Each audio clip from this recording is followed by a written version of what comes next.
Hi అండి.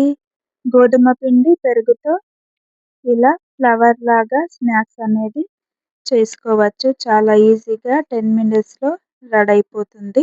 Welcome back to my channel wonderful Lakshmi kitchen. మన కిచెన్‌లో వచ్చేసి గోధుమ పిండి, పెరుగుతో అయితే స్నాక్స్ అనేది చూయించబోతున్నాను. పిల్లల నుండి పెద్దవాళ్ళ వరకు ఇష్టంగా తింటారు. ఇలా చేశారంటే చూడడానికి ఫ్లవర్ లాగే ఉంటుంది. ఈవినింగ్ టీ టైమ్ స్నాక్స్ కూడా తినొచ్చు. పిల్లలకు కూడా స్కూల్ నుండి రాగానే ఇస్తే ఇష్టంగా తింటారు. స్నాక్స్ బాక్స్‌లో కూడా పెట్టొచ్చు ఫ్రెండ్స్. ఇలా ఒకసారి ట్రై చేసి చూడండి. ఒక బౌల్ పెట్టుకొని అందులో 2 కప్స్ గోధుమ పిండిని వేసుకోవాలి. అలానే చిటికెడు సాల్ట్‌ని కూడా వేసుకోవాలి. ఒక కప్పు షుగర్ అయితే పౌడర్ చేసి వేస్తున్నాను. ఒక కప్పు. ఇప్పుడు నేను వేసిన కప్పుతో అయితే సగం కప్పు షుగర్ తీసుకున్నారంటే అది మిక్సీ చేస్తే ఒక కప్పు అయితుంది ఫ్రెండ్స్. షుగర్ అనేది మిక్సీ పట్టాం కదా! హాఫ్ కప్‌కి ఫుల్ కప్ అయ్యింది. షుగర్ అయితే ఒక కప్పు వేశాను. అది కలిసే వరకైతే కలుపుకొని హాఫ్ కప్పు ఆయిల్‌ని కూడా వేసుకొని బాగా కలుపుకోవాలి.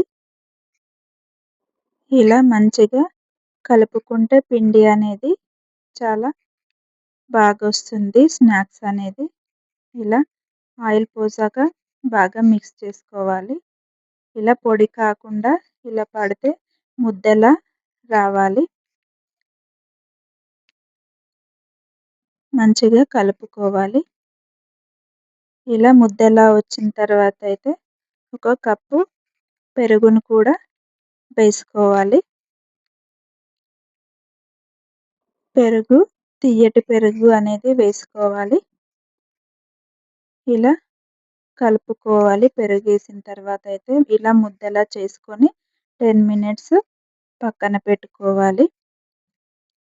కాస్త నానాక పిండినైతే కొంచెం కొంచెంగా తీసుకొని ఇలా కాస్త పొడి పిండిని పెట్టుకొనైతే చపాతీలా అయితే చేసుకోవాలి. ఇలా చపాతీలా చేసుకొనైతే పక్కన పెట్టుకోవాలి.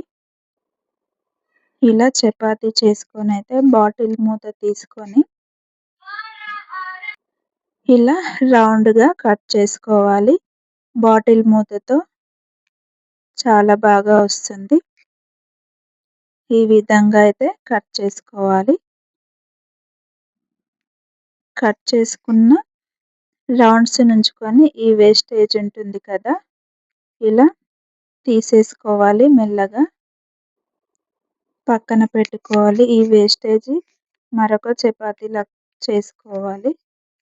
ఈ వేస్టేజ్ అనేది మళ్ళీ మనకు ఉపయోగపడుతుంది. ఇలా మెల్లిగా తీసుకొనైతే ఈ రౌండ్స్‌నైతే ఫస్ట్ ఇలా ఫోల్డ్ చేసుకోవాలి. మరొక ఫోల్డ్ ఇలా చేసుకోవాలి. చూడండి చూడ్డానికి ఫ్లవర్‌లా ఎంత బాగుందో. ఇలా గట్టిగా ప్రెస్ చేసుకోవాలి. లేదంటే ఆయిల్‌లో వేసామంటే విడిపోతుంది. గట్టిగా ప్రెస్ చేసుకుంటే ఫ్లవర్ లాగా ఉంటుంది. ఇలా చూడండి. ఇప్పుడైతే స్టవ్ వెలిగించి ఒక కడాయి పెట్టుకొని ఆయిల్ వేసుకోవాలి. ఆయిల్ బాగా హీట్ అవ్వద్దు.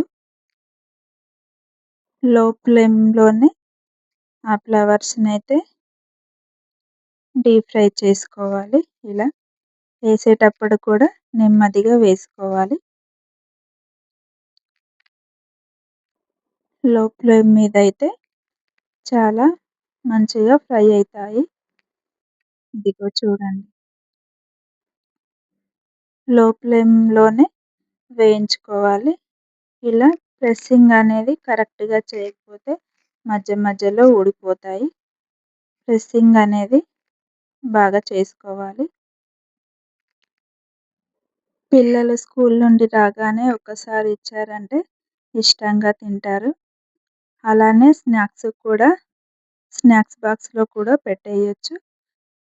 చాలా టేస్టీగా, చాలా సూపర్‌గా ఉంటుంది. ఇలా ఒకసారి ట్రై చేసి మీ పిల్లలకైతే పెట్టండి. చాలా ఇష్టంగా తింటారు ఫ్రెండ్స్.